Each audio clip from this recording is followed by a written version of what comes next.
manifestou-se pela denegação da ordem. Esse é o relatório. O advogado tem prazo de até 15 minutos para sustentação oral. Eminente ministro-presidente, não menos eminente ministro que compõe esta douta turma desta Suprema Corte de Justiça desse país. Senhores servidores, advogados, colegas presentes, demais senhores. Agora eu sei que é verdade que quando se sobe à tribuna do Supremo Tribunal Federal, o coração do advogado bate a mais de 180 batidas por minuto. Agora eu pude saber que é verdade. Mas o tema que trata é um tema que, ao meu modo de ver, juridicamente, Vossas Excelências resolveriam até mesmo sem a presença do advogado, pelas meras alegações que já há da impetração. Mas este advogado, preocupado, e também trazer algumas informações, porque quando da impetração, Excelências, mais coisas surgiram, fatos novos. Este advogado fez nova impetração na noite do Natal, e acertadamente é evidente que a gente tem que concordar, o eminente ministro, também relator prevento, a ele foi distribuído, e ele achou por bem negar seguimento, esta defesa também concordou, mas por quê? Porque o eminente relator teve conhecimento daqueles novos fatos ao relatar o indeferimento da liminar. Novos fatos estes que não tira de forma alguma e nem afasta a flagrante ilegalidade. Imaginamos um crime ocorrido em 1988, antes até de ser promulgada esta carta política, qual Vossas Excelências são defensores árduos. Aqui afirmo, há naquele Superior Tribunal de Justiça divergências que, ao meu ver, ao ver de muitos outros colegas, devem ser reparadas. A sexta turma decide de uma forma, a quinta turma decide de outra forma, totalmente discrepante. Não se há uma uniformização. A súmula 21, acredito ela ser terminantemente inconstitucional, lá prevalece. Lá não se olha anos de prisão preventiva. A via crucis percorrida pelo paciente José Viriato durou muito tempo. Nós chegamos aqui a um ponto crucial. É agora ou nunca, Excelências. O fato é que estamos a 3 dias do aniversário de 7 anos de prisão preventiva. Este advogado, ao juízo de execuções penais, protocolou um pedido de progressão de regime, automaticamente de livramento condicional, e a resposta do eminente juiz de primeira instância foi de que contra o réu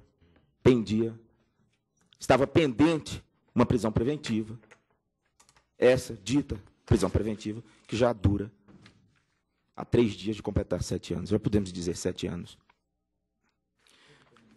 Recentíssimas decisões da Lavra, do eminente ministro Marco Aurélio Melo,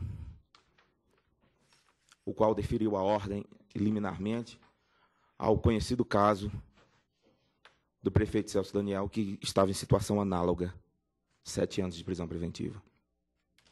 O cuidado que o eminente relator teve com esses autos e não deferiu a ordem, eu entendo.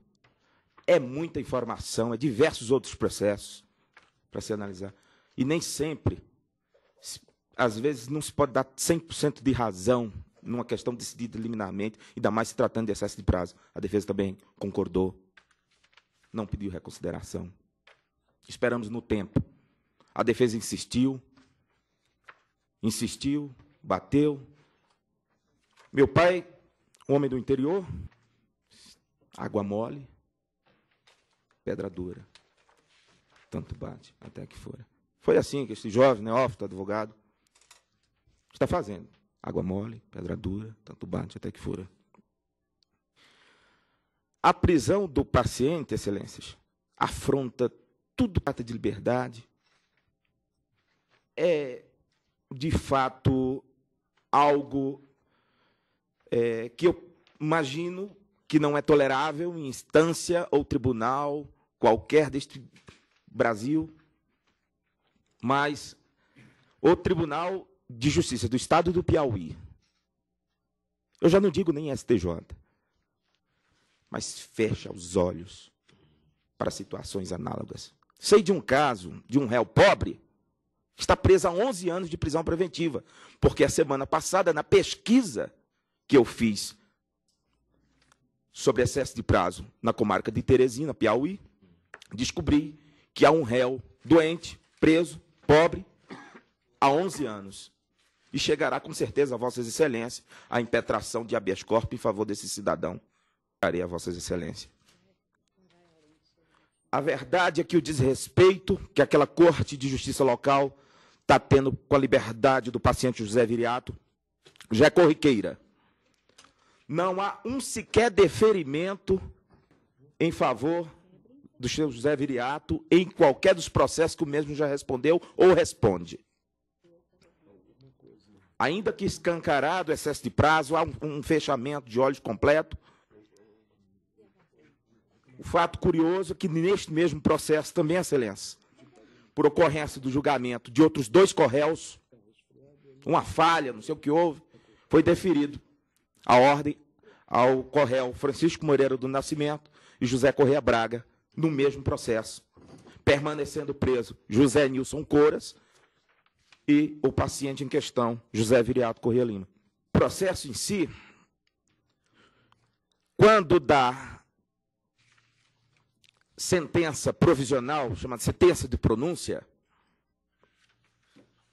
que foi no ano de 2006, mais precisamente, se eu não me engano, o mês de outubro, a defesa, diligentemente, porque estando o réu preso, ele é intimado na pessoa. A defesa, diligentemente, protocolou, não concordou com aquela sentença de pronúncia naquele momento, protocolou o recurso de sentido estrito, somente para se deslocar da primeira vara do júri da comarca de Teresina para o egrégio Tribunal de Justiça do Estado do Piauí, levou mais de 2 anos. Preso, o advogado tem interesse de resolver, de qualquer forma. O réu está levando prisão, levando tempo. Mais de 2 anos. Foi julgado em 2009, por acordo.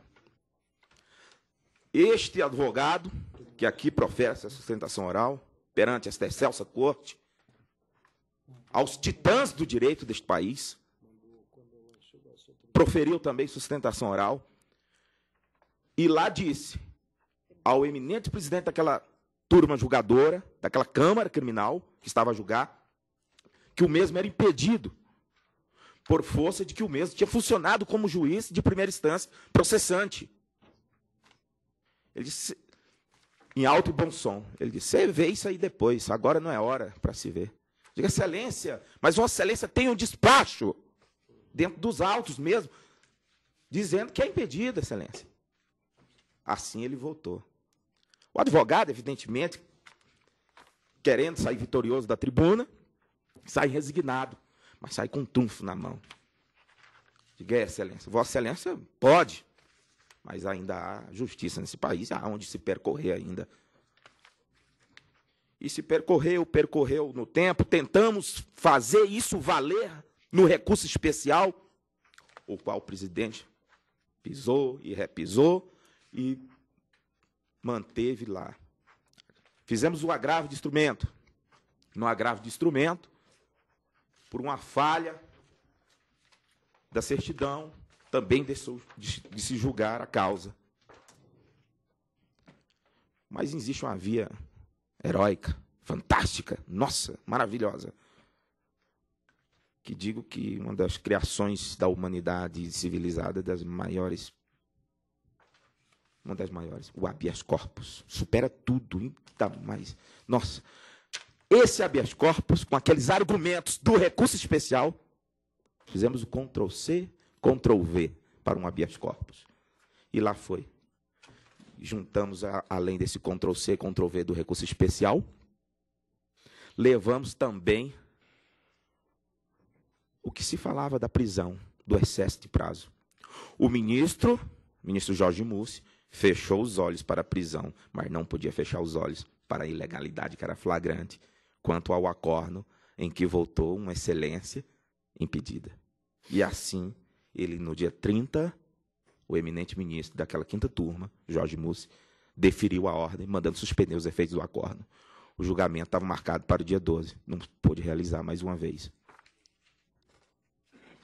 O eminente juiz, por se tratava de um corréu e não o outro, entendeu de colocar novamente a julgamento dia 26 de fevereiro passado. Fiquei intrigado por dois motivos. Um, era meu aniversário, não queria passar o dia inteiro fazendo júri. E dois, porque uma medida que já se vê pela objetividade da medida, tem que ser estendida automaticamente.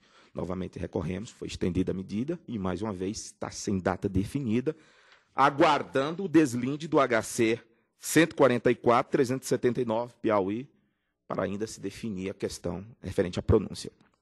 Bem, Excelência, o foco maior é o escancarado excesso de prazo. São 7 anos. Eu acredito que, por mais grave que seja a acusação, não podemos fechar os olhos para o tamanho excesso de prazo. Decidiu vários ministros desta corte, com verdadeiras obras da literatura jurídica. A exemplo recente, o ministro componente desta corte, o ministro Marco Aurélio, e o ministro também decano desta corte, de Vossas Excelências, do nosso país, deferiu a ordem e considerou, inclusive, um caso de prisão preventiva de 4 anos. Ofende frontalmente a dignidade da pessoa humana. Espera o paciente, mais evidentemente do que o impetrante, pois ele está encarcerado. Espera o impetrante. Espera os familiares do paciente. E espera o próprio direito, o próprio Estado Democrata, a própria justiça, que seja deferida a ordem por Vossas Excelências. Assim como já é decidido por esta egrégia Suprema Corte. É a sustentação oral, Excelência. Muito obrigado, Excelência. Foi um prazer imenso, este jovem advogado, estar diante de Vossas Excelências. Para mim, será um marco na minha vida. Cumprimento o advogado pela sustentação oral. Passo a